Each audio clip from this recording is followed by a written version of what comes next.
Attorney Ricky Tumutorgo, nagtataguyod ng katotohanan, nakikipaglaban para sa bayan. Ang National Bureau of Investigation, kinumpirma na itinuturing nila si Bato de la Rosa na armed and dangerous. Mga kabunyog, yan ang paglilinaw ni Director Matibag. Mga kabunyog, tinuturing nila si Bato na armado at mapanganib. Yun, armed and dangerous. Yan ang pagturing nila kay Bato. It's our standard protocol if we're doing search or locating a fugitive from justice.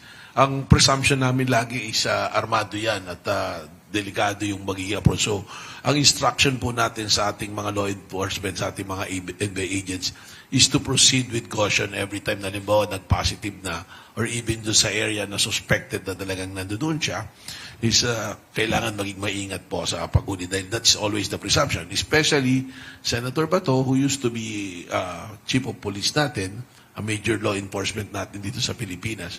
At the same time, what happened doon tayo sa Senado, it shows yung factor na yan na maaaring talagang armado po yung tao na ito.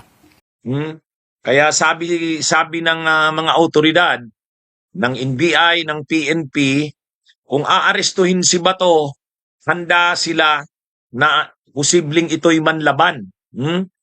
Mga kabunyog, ayon sa mga otoridad, handa sila sa posibilidad na itong si Bato ay manlaban. Hindi ito simpleng fugitive from justice dahil unang-una, dati siyang PNP chief. Syempre, military Philippine Military Academy, PNP chief, sanay sa laban. Kaya hindi ito simple.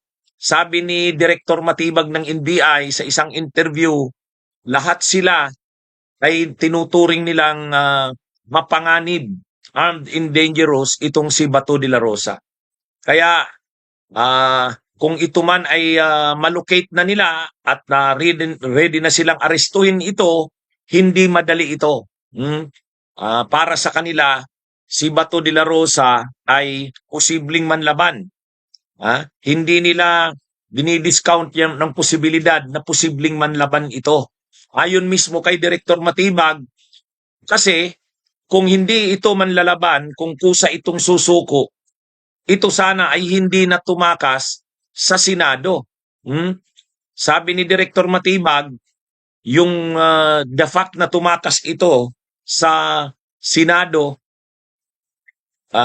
ito ibig sabihin, hindi ito susuko at hindi ito pa-aresto ng simple-simple lang.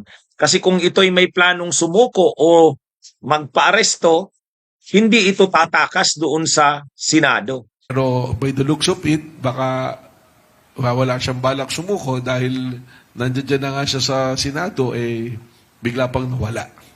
Sabi ko nga, huli na, naging Bato pa.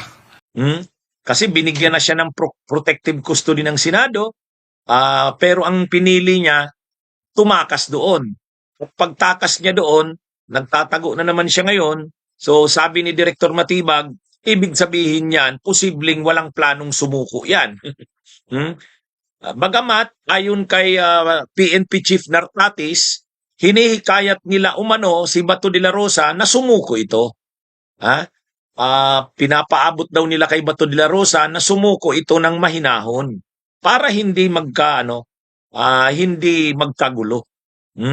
Kaya sana daw, sabi ni PNP Chief Nartatis, maisipan ni Bato na sumuko na lang sa batas. Sumuko na lang sa mga autoridad. Kaya lang, ang sinasabi naman ni Director Matibag, bagamat hinihikayat nila si Bato na sumuko na lang, pero alam nila na sa ngayon, parang ang disposisyon ni Bato ay hindi susuko. Kasi nga, kung susuko ito, ay bakit siya nagtago ng 6 na buwan? At pagkatapos biglang lumitaw, makikita mo pala nga naman doon pa lang sa Senado pagpasok niya, nang makita niyang may mga NBI o mga autoridad na aarestuhin siya, makita naman natin yung reaksyon ni Bato, yung nagtatakbo pataas. Ha? Makita mo nagkandarapa na. Ibig sabihin yan, talagang hindi siya susuko. Kumbaga, sabi nila ni Director Matibag ng NBI, parang ang pinapakitang actuations ni Bato, hindi ito basta-basta susuko. Kaya sabi niya nga, kasi kung susuko yan, bakit tumakas pa siya doon sa Senado? Kaya kumbaga ang mga indications si Bato ay hindi susuko. Kapag nasukol nila ito, handa sila na posible itong manlaman. Kasi armed and dangerous. Si Bato de la Rosa sa tingin nila armado at mapanganib. Anyway, mga kabunyog, mga kababayan, sabi ng PNP, anuman ang mangyari, hahanapin nila si Bato de la Rosa, aarestuhin nila ito. Kaya sabi ng mga autoridad, nakaano na sila, lalo pat naglabas na ng order ang DOJ, mayroon ng go signal ang Department of Justice, binigyan na sila ng go signal na pwede na at dapat nang arestuhin si Bato de la Rosa. At ang sabi ng mga autoridad, hindi madali ang pag-aresto kay Bato. Kasi, ano ito? Trained ito.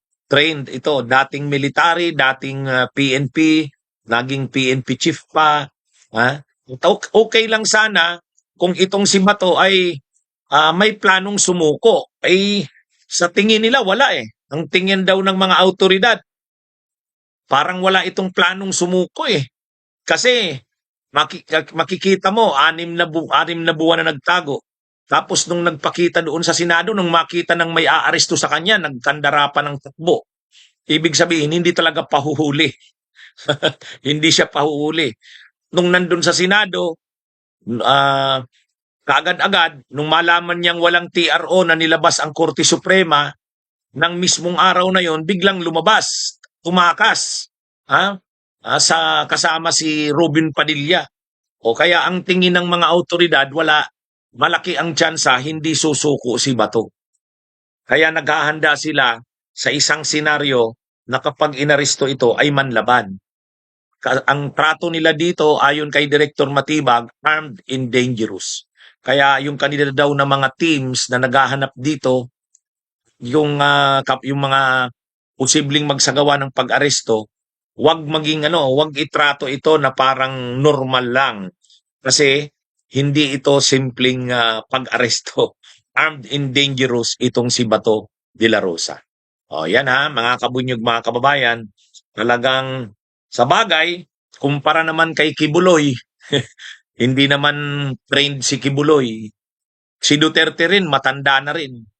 Hindi naman yun manlalaban si Duterte. Pero ito ngang talagang si Bato, posible talagang manlaban ito. Siyempre, hindi naman daw nila gagatungan na manlaban. Sabi nga ni PNP Chief Nartatis, ini-encourage nila si Bato na sana sumurinder na lang para walang kaguluhan. Kaya lang, ang sabi naman ni Director Matibag, mahirap umisip na si Bato ay basta na lang yan susuko. Hindi yan basta-basta susuko. At yan ay armed and dangerous sa tingin nila. Yan mga kabunyo, galing na mismo yan kay Director Matibag.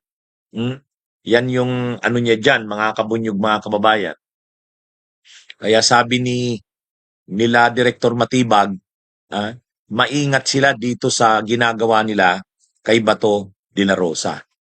Actually, dito lumalabas, kailangan talaga yung PNP, yung cooperation ng PNP at ng CIDG.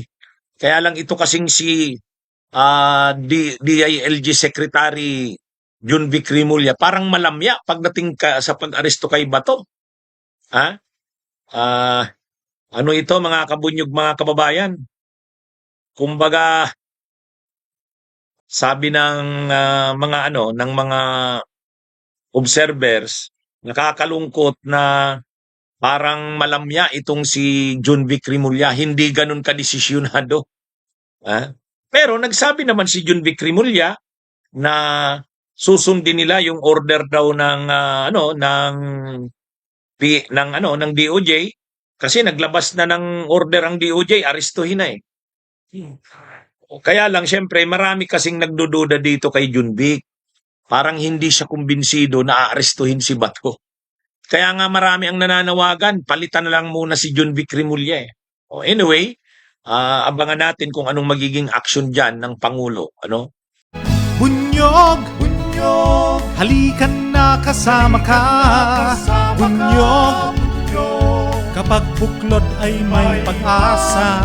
Luzon, Visayas, Mindanao, isa ang pananaw. Sa bagong Pilipinas ang bunyog isisigaw. Bunyog.